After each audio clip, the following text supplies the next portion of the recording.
ನಮಸ್ಕಾರ ಸ್ನೇಹಿತರೆ, ನಮ್ಮ ಸರಣಿಯ 39ನೇ ದಿನಕ್ಕೆ ಸ್ವಾಗತ. ನಿನ್ನೆ ನಾವು ಜರಾಸಂಧನ 17 ದಾಳಿಗಳನ್ನು ಕೃಷ್ಣನು ಹೇಗೆ ಹಿಮ್ಮೆಟ್ಟಿಸಿದ ಎನ್ನುವುದನ್ನು ನೋಡಿದೆವು. ಆದರೆ 18ನೇ ಬಾರಿ ಜರಾಸಂಧನು ಕಾಲಯವನ ಎಂಬ ಅಜೇಯ ರಾಕ್ಷಸನ ಜೊತೆಗೂಡಿ ಬರುತ್ತಾನೆ. ಕಾಲಯವನನಿಗೆ ಒಬ್ಬ ಯದುವಂಶದವನು ತನ್ನನ್ನು ಕೊಲ್ಲಲು ಸಾಧ್ಯವಿಲ್ಲ ಎಂಬ ವರವಿತ್ತು. ಈ ಬಾರಿ ಮಥುರೆಯ ಜನರ ರಕ್ಷಣೆಗಾಗಿ ಕೃಷ್ಣನು ಯುದ್ಧ ಮಾಡನೆ ಓಡಿ ಹೋಗಲು ನಿರ್ಧರಿಸುತ್ತಾನೆ. ಲೋಕವನ್ನೇ ಗೆಲ್ಲಬಲ್ಲ ಕೃಷ್ಣನು ಯುದ್ಧ ಭೂಮಿಯಿಂದ ಓಡಿದ್ದೇಕೆ? ದ್ವಾರಕಾ ನಗರ ಸೃಷ್ಟಿಯಾಗಿದ್ದು ಹೇಗೆ? ಬನ್ನಿ ತಿಳಿಯೋಣ. ಕಾಲಯವನನು ಕೋಟ್ಯಂತರ ಸೈನ್ಯದೊಂದಿಗೆ ಮಥುರೆಯನ್ನು ಮುತ್ತಿಗೆ ಹಾಕುತ್ತಾನೆ.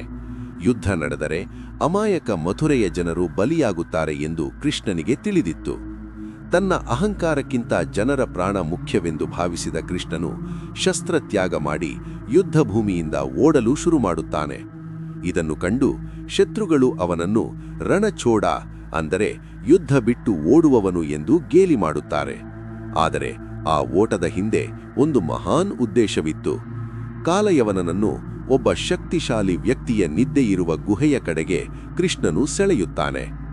ಮಥುರೆಯ ಮೇಲೆ ಪದೇ ಪದೇ ಆಕ್ರಮಣಗಳಾಗುತ್ತಿರುವುದನ್ನು ಕಂಡು ಕೃಷ್ಣನು ತನ್ನ ಜನರಿಗಾಗಿ ಸುರಕ್ಷಿತ ತಾಣವನ್ನು ಹುಡುಕುತ್ತಾನೆ. ದೇವಶಿಲ್ಪಿ ವಿಶ್ವಕರ್ಮನನ್ನು ಆಹ್ವಾನಿಸಿ ಸಮುದ್ರ ರಾಜನ ಬಳಿ ಸ್ವಲ್ಪ ಜಾಗವನ್ನು ಪಡೆದು ಸಮುದ್ರದ ಮಧ್ಯದಲ್ಲಿ ಅತ್ಯಂತ ಭವ್ಯವಾದ ದ್ವಾರಕಾ ನಗರವನ್ನು ನಿರ್ಮಿಸುತ್ತಾನೆ. ಈ ನಗರವು ಸಂಪೂರ್ಣವಾಗಿ ಚಿನ್ನದಿಂದ ಕೂಡಿತ್ತು ಮತ್ತು ಇಲ್ಲಿಗೆ ಪ್ರವೇಶಿಸಲು ಕೇವಲ ಸಮುದ್ರ ಮಾರ್ಗ ಮಾತ್ರವಿತ್ತು. ಯೋಗಮಾಯೆಯ ಶಕ್ತಿಯಿಂದ ಒಂದೇ ರಾತ್ರಿಯಲ್ಲಿ ಮಥುರೆಯ ಎಲ್ಲ ಜನರನ್ನು ಅವರವರ ಮನೆಯ ಸಮೇತ ದ್ವಾರಕೆಗೆ ಸ್ಥಳಾಂತರಿಸುತ್ತಾನೆ. ಬೆಳಿಗ್ಗೆ ಎದ್ದು ನೋಡಿದ ಜನರಿಗೆ ತಾವು ಸಮುದ್ರದ ಮಧ್ಯೆ ಇರುವುದು ಕಂಡು ಅಚ್ಚರಿಯಾಗುತ್ತದೆ. ಲೋಕದ ದೃಷ್ಟಿಯಲ್ಲಿ ಕೃಷ್ಣನು ಓಡಿಹೋದವನಾಗಿ ಕಂಡರೂ ಭಕ್ತರ ದೃಷ್ಟಿಯಲ್ಲಿ ಅವನು ತನ್ನವರನ್ನು ಉಳಿಸಲು ತನ್ನ ಗೌರವವನ್ನೇ ತ್ಯಾಗ ಮಾಡಿದ ಮಹಾನ್ ದಯಾಮಯಿ.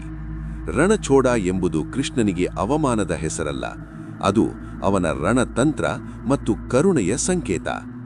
ಅತ್ತ ಕಾಲಯವನನು ಕೃಷ್ಣನನ್ನು ಬೆನ್ನಟ್ಟುತ್ತಾ ಒಂದು ಗುಹೆಯನ್ನು ಪ್ರವೇಶಿಸುತ್ತಾನೆ. ಅಲ್ಲಿ ಒಬ್ಬರು ರಾಜರು ನಿದ್ದೆ ಮಾಡುತ್ತಿರುತ್ತಾರೆ. ಕೃಷ್ಣನ ಭ್ರಾಂತಿಯಲ್ಲಿ ಕಾಲಯವನನು ಅವರನ್ನು ಎಬ್ಬಿಸಲು ಹೋಗುತ್ತಾನೆ. ಅಲ್ಲಿ ನಡೆದ ಆ ಚಮತ್ಕಾರವೇನು? ಸ್ನೇಹಿತರೆ, ಕೆಲವೊಮ್ಮೆ ದೊಡ್ಡ ಜಯವನ್ನು ಸಾಧಿಸಲು ಒಂದೆರಡು ಹೆಜ್ಜೆ ಹಿಂದೆ ಸರಿಯುವುದು ತಪ್ಪಲ್ಲ ಎಂಬುದನ್ನೇ ಈ ಲೀಲೆ ನಮಗೆ ಕಲಿಸುತ್ತದೆ. ಕಾಲಯವನನನ್ನು ಸಂಹರಿಸಿದ ಆ ಗುಹೆಯಲ್ಲಿ ನಿದ್ದೆ ಮಾಡುತ್ತಿದ್ದ ರಾಜ ಯಾರು?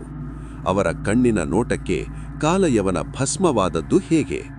ಈ ರೋಚಕ ಕಥೆಯನ್ನು ನಾವು ನಾಳೆಯ 40ನೇ ದಿನದ ಭಾಗದಲ್ಲಿ ನೋಡೋಣ.